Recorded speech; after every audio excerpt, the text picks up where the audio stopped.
the two key areas to look at to ensure your business is in a good position is the risk that a buyer is undertaking and will undertake within the business, as well as preparing for any of the unforeseen events that the future or life may throw at you.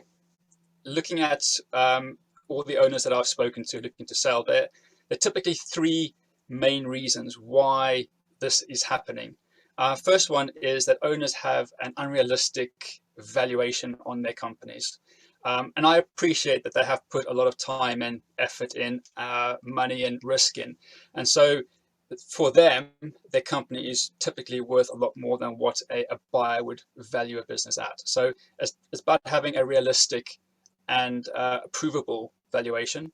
The next is deal structure and knowing how to structure a deal, especially around an SME, because majority of the time, the finance available to a potential buyer is limited, and there's very little finance available for intangible assets, which is mainly what an SME is. And then it's around the company itself. Is the business attractive and is the business sellable? And again, that goes around what we discussed before about risk and how much risk is in the business and how much is the business reliant upon the owner themselves.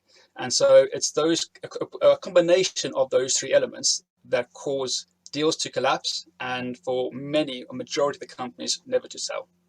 A buyer typically only gets a profit and loss account and a balance sheet, and they need to work the rest out from that. Ideally, what a buyer is looking for is a P&L, a profit and loss account, a balance sheet, a cash flow statement and a cash flow forecast as a bare minimum. And if you are able to produce and provide any other enhanced financial reporting, that will be even better.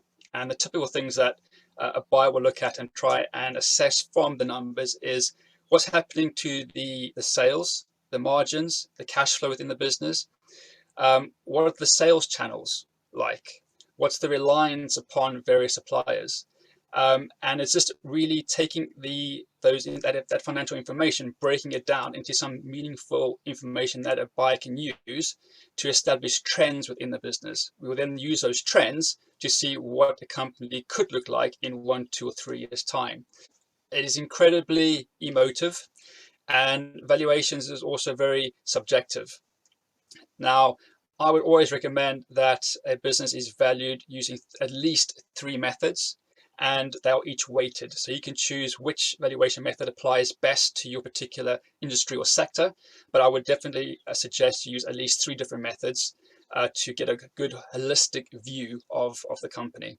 And what I typically find is that a business needs to be valued based upon the cash flow that it generates in order to establish what kind of return a buyer or an investor can get within 2 to 4, maybe 5 years. On that point of view, I would always start at the end and work backwards. And the first thing we need to understand is how much money the owner needs to retire on. So we need to understand what the number is. And the number is the amount of money they need to retire on to live the lifestyle they want without the fear of ever running out of money. Then we need to understand where they are currently. So what are their personal finances like, and what's the value of the business? And there's typically a gap between where they are now, where they need to be, and that gap is the wealth gap. And that's the gap that we need to close using both a personal investment strategy as well as a business growth strategy to help grow the transferable value as well as the financial value. I would recommend they look at the company at least once a year. Ideally twice a year, but I think at a minimum once a year. And that's where the VFD's EVA due diligence report as well as the valuation report comes in so handy. And if things aren't going in the right direction, if trends aren't going in the right direction, it gives the owner time to correct those trends.